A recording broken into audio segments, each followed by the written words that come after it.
गावठी पिस्तूल बाळगणाऱ्या तिघांना अटक. मिरज शहर पोलीस ठाण्याची कारवाई. अटकेत खून, दरोडा या गुन्ह्यातील 2 आरोपींचा समावेश. उपसंपादक महेश पवार. रंगपंचमीच्या अनुषंगाने मिरज शहर पोलीस निरीक्षक किरण रासकर हे पोलीस पथकासह पेट्रोलिंग करत असताना वाहनात बसलेल्या तिघांकडे देशी बनावटीचे पिस्तूल आणि 3 जिवंत काडतुसं सापडल्याची घटना घडली आहे.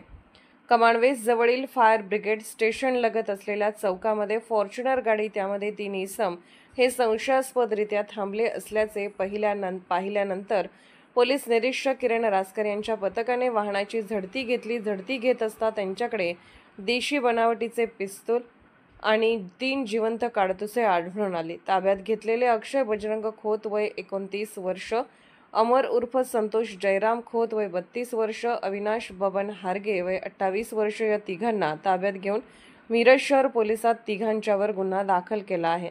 तिघे कवटेमहाकाळ येथील असून फॉर्च्युनर वाहन, 1 देशी बनावट पिस्तूल व 3 जिवंत काडतुसे असा 27,14,000 रुपये किमतीचा मुद्देमाल पोलिसांनी जप्त केला आहे.